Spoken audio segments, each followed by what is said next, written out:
Something big is going on with the F-35 jet that they lost recently, and we're going to do our best to kind of get to the bottom of this one. Now, although it's going to be a little bit challenging because it seems like the Pentagon's being awfully quiet about this little mishap. You know what I find sad though? It's like I could track my pizza delivery better than our government can track jets. I mean, isn't that kind of ridiculous? This morning, we're learning new details about how a missing fighter jet came hurtling back to land, shaving off treetops before crash landing in a remote area. But still no explanation as to how the military managed to lose track of the $100 million aircraft or why its pilot ejected. That will be something that they will investigate. Believe me, after every aviation mishap, the Pentagon does what the Pentagon does. They'll investigate it to try to get the answers on what happened. When those answers come isn't clear. Do you feel lucky today? Oh yeah, I feel lucky that it didn't feel. As a wider view of the wayward path shows the pilot ejecting in North Charleston, but the jet ending up 80 miles away here in Williamsburg County. Usually airplanes, other military aircraft in which the pilot ejected, the airplane will fly for a while, maybe 30 seconds to a minute, but several minutes, that is surprising. Some of you guys might be wondering, why do you care, Ron? They've already found the debris. Sure, cool. I guess that's nice and all, but new information is coming out, and well, let's just say that this is something that every taxpaying American should know, all right? Because this is the most expensive defense project that we've ever had. I think it's gonna cost us almost $2 trillion if I'm not mistaken. Trillion with a T. That is a capital T, folks. And as you guys heard, the plane went on for more than several minutes. I mean, 80 freaking miles. I'm sure it took its time up there. Now, what's baffling is that they're not telling us exactly what happened. It's like every news outlet was given the same script. Tonight, a mystery unfolding in South Carolina after an F-35 fighter jet disappeared. And now all Marine aircraft are grounded. The jet was flying near Charleston, South Carolina Sunday when the military says it experienced a mishap, but is not providing any details on exactly what happened. The pilot ejected safely and was taken to a nearby hospital. The jet, on the other hand, continued to fly and disappeared, leading Joint Base Charleston to ask the public for help finding it, tweeting, "If you have any information that may help our recovery teams locate the F-35, please call the Base Defense Operations Center."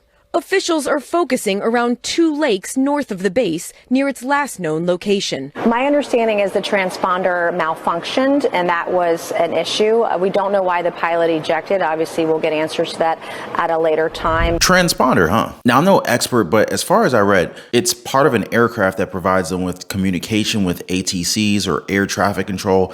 Although I'm not sure how that could end up with a pilot ejecting from a $100 million plane. But we have to go with the narrative, right? Which is why I'm surprised that I actually saw CNN questioning if the transponder was actually turned off. That's right, guys. They're asking if it was just turned off and not broken, which then asks the obvious question, which is, what was the mission? And before we even get to that, please make sure to smash the like button for the video. I already feel the suppression of this video because they don't like it when I talk about this kind of stuff. Also subscribe to the channel because you guys know I try to provide you guys with the information that nobody else is willing to talk about. So anyway, I really appreciate the support. But yeah, so going back, like turning off the transponder just hides it from us, right? I mean, it is a stealth fighter jet for crying out loud, right? Did they have to step up the stealth just a notch and hide it from the domestic radars too? What would be the point of that? I know that I'm kind of reading a little bit deep into this, but they want us to believe that a plane that, again, is worth like $100 million just so happened to have a broken transponder, a feature that would basically make it invisible even to its own country. So think of it this way. It's kind of like making plans with a friend to meet at Chili's. So you arrive at Chili's and they're not answering your calls. Their GPS is off and you don't even know what's happening. Suddenly they pop up behind you and they're just suddenly there. And they're like, surprise! Now, if we talk in terms of a stealth fighter jet that's flying domestically, one that's supposed to be on our side, well, that's a little bit tough to describe. Now, you see, one of the things I would like to think is possible would be a false flag operation. Now, what's that? It's when something bad is done and then the blame will be pinned on somebody else. I know it's far-fetched, but it's not entirely out of the conversation if evidence shows that the transponder was shut off. And I know,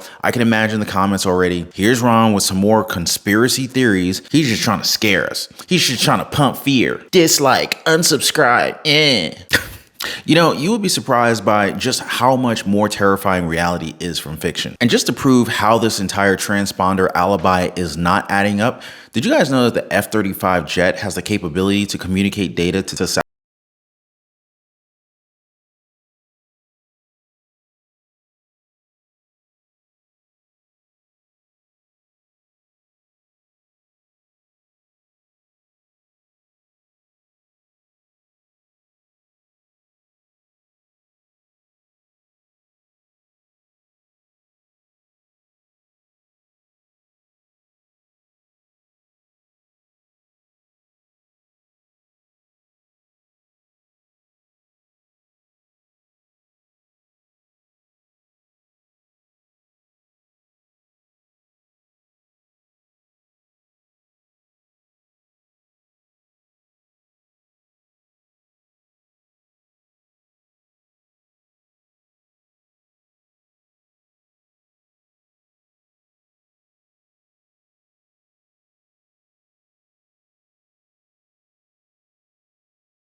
coming, huh? Now, how do you lose something like that? It's not like this jet was underwater or something. It flew for 80 or more miles. Do you mean to tell me that they couldn't locate it within that time? But one of the few instances when a transponder might malfunction is if the electrical system is busted, all right? So maybe that was the case. Maybe the pilot suddenly lost proper power to its transponder and they had no other choice but to eject. Now, it could have been a logical alibi if not for the multiple backup batteries that this thing has. It basically has 2 backup batteries to provide it with emergency power if something goes wrong. So just to get real with this entire thing, this plane would have had to have a perfect storm of problems for its transponder to malfunction. Now, let me ask you guys, do you think that this was the case? And if any of you guys have watched Top Gun Maverick, which was a very, very freaking good movie, you would know that pilots usually have wingmen, right? So what happened to that guy? Now, as far as I've read and watched, no mention of a wingman can be found. Not a single one. Now, if you find one, please send it to me. Because I mean, like, a wingman's supposed to have your back, right? If they wanted to locate this jet, they should have communicated with the wingman,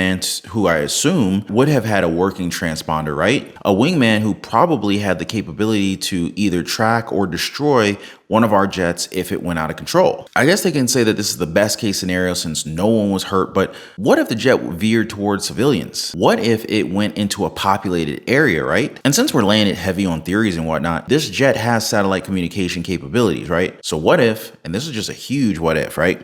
Like, what if it was hacked? I mean, we've seen what happened in Las Vegas and with different government agencies getting hacked, right? So what if our jet literally got actually hacked and was able to be controlled by the hacker? Imagine what they could do with the jet. And the pilot had no choice but to shut it down and eject himself from it? A story from the Daily Mail actually showed that possibility with at least one former defense official warning that the F-35, again, I'm saying this for like the 100th time, one of the most expensive stealth fighter jets in history of the United States, these jets, according to them, has a security problem which may allow it to be hacked. Oh man, it's like having a fully fortified castle or something, right? But then you forget to pull the bridge at the back. You know what I'm saying here? What do you think actually happened? And will we ever get the truth on this story? Make sure you guys share your thoughts in the comment section down below. And before I go, I just want to thank you guys for dropping a like for the video. Thanks for hanging out. Thank you for subscribing, and I'll see you on the next one.